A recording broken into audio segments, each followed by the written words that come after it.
What's up, Spartans? This is GAG, aka Leonidas, and on today's video we have the new update, and I'm going to be showing you how to complete the new Fisherman's Catch Challenge to get those 50 gems. Now, whether you're new to the channel or you're a returning member, I'm going to show you how to use this deck to win. A couple things before we start. This deck may or may not work for you. I used this deck and went 9-0, and as we can see here, just to show a little bit of proof there. If you have passed Royal, another thing to note is you will get unlimited free tries. Well, free. For anyone with passed Royal, consider actually giving those poor white names a pity win, as they only get one shot at it.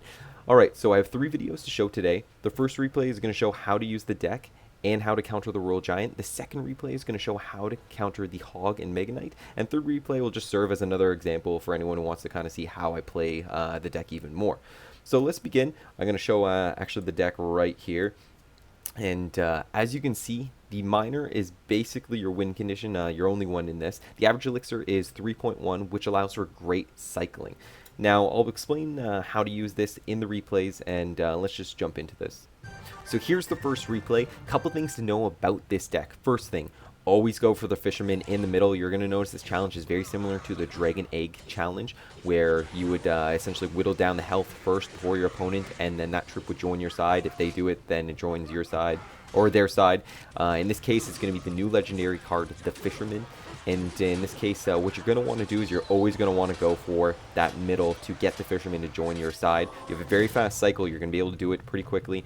3 cards you're going to use to do it. The Bats, you're going to want to use the Inferno Tower, or you're going to want to use the Lumberjack. I would go for the Lumberjack or the Inferno Tower if you have a choice. Generally, I'd probably even almost go Inferno Tower right off the bat, unless I know their troops later on and I need it for defensive purposes. But you have such a fast cycle, it's not too much of an issue. You can always get back around to it. What you're going to notice here, his ability is one, a hook, so it actually pulls troops over to you. He can't hook aerial troops, and even with swarm troops, he only hooks one at a time.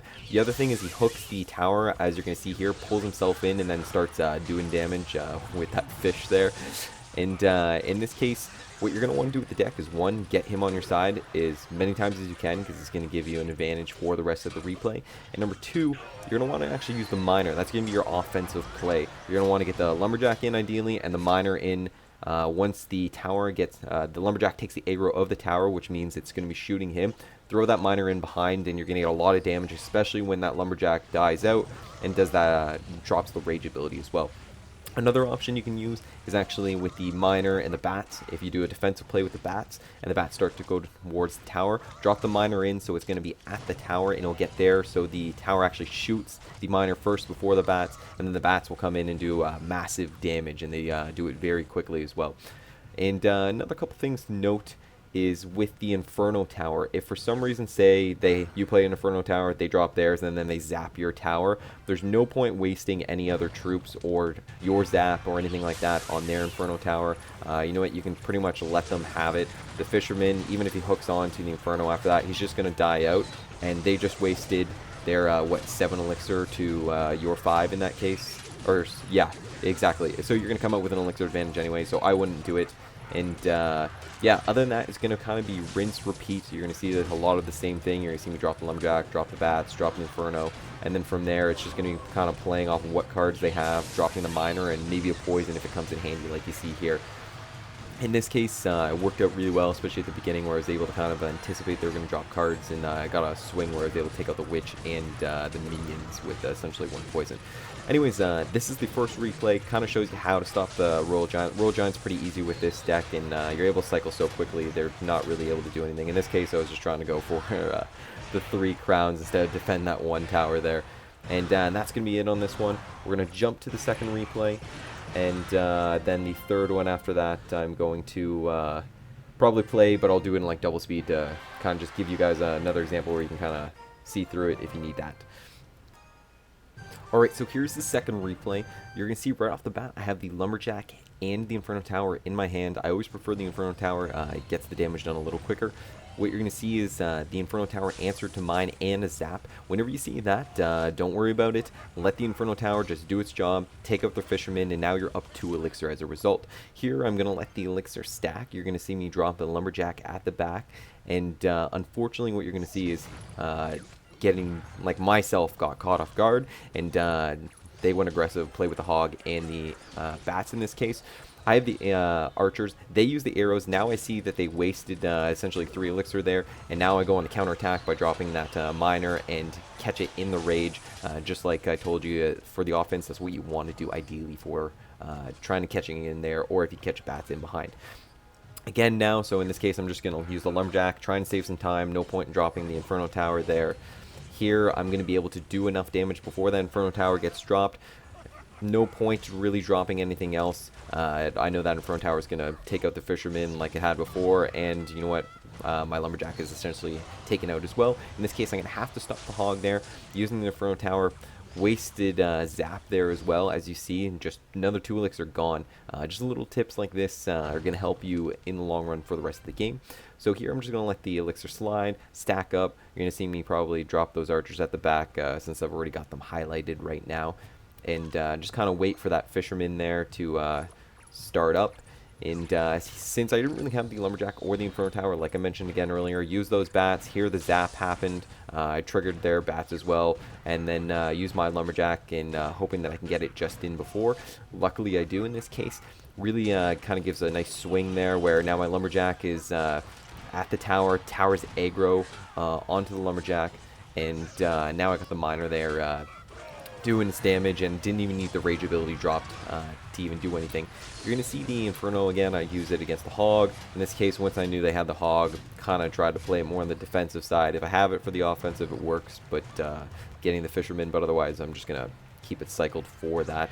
I'm unaware of the Mega Knight even in there, but hasn't seemed like I really needed it. In this case, it's going to be more running out the clock. Again, kind of repeating where I can get hopefully the Fisherman in first. You're going to see that happen, pull himself to the Inferno Tower, at least distracts it. And in this case, then, I was trying to catch the Miner, unfortunately, on the back end there. Didn't expect a Mega Knight to pop out of nowhere. But here, again, use the Inferno for the defense. And in this case, I'm going to be able to ride this out until the end. And that's going to be a good game and win on this one. So we're going to actually speed that up just so we can get to the next replay. Third one, nothing in particular I really wanted to show. More just another example if you're kind of want to see more how I played. So we're going into the third one here against Eduardo. Gonna speed this through a double time just to kind of keep the video on the shorter side. Here you're actually gonna see the gob barrel get used. I didn't see that actually too much as far as dex wise go, so in that case you can just keep your barbarian barrel, and it works really well as a defense. And this one was actually what I noticed was the Eduardo was actually using what I hope was a ladder deck, because otherwise that was a kind of a not the greatest deck as far as where this challenge goes. But if you're gonna use and try and complete challenges like this, whether it be the Dragon Egg challenge, whether it be the Fisherman's challenge, any of them, try and construct your own decks, or find them on YouTube as well. That's another great option. It really doesn't work so well for the ladder decks. Maybe you'll get that sometimes in like the tournaments. The ladder decks work somewhat well, but generally you're going to want to actually try and create your own one. And then hopefully this one can work well for you. Anyways, this is going to be, here you're going to see me a little bit down on my tower compared to theirs. I'm going to anticipate the Fisherman being dropped, use my Inferno Tower there. Not too much of an issue. I know I'm going to be able to take out that P.E.K.K.A. Just wanted to kind of protect it a little bit, so I dropped the archers there. Here you're just going to kind of see where now I know, okay, it's kind of equal. He keeps fireballing my tower, trying to get the goblin barrels. I know I can stop the goblin barrel with my barb barrel. So in the case, basically what I'm going to notice is whenever he drops that furnace, I'm just going to keep dropping that poison. I'm dropping the miner. I know I'm going to be able to whittle down that tower more than they'll be able to knock mine down with the fireball. So in this case, again, use the poison. Works great against any buildings or especially those huts. And in this case, I was lucky enough to get the miner there with the rage. And this is kind of the end there where I'm just going to play defensive, kind of keep using the poison, eventually get my miner in there to finish it off. But there's no point kind of rushing it because got 2 minutes of overtime, and that's going to be the end of it. Hopefully this helps. I know that it worked well for me. And actually a few other people in my clan also used it, I noticed, and it worked out well. Anyways, that's it. Before I sign off, I want to know what you think of the update, whether you like it, hate it, or just don't even care. Thanks for watching, everyone. I'll catch you in the next video. This is going to be JAG signing off. Peace out.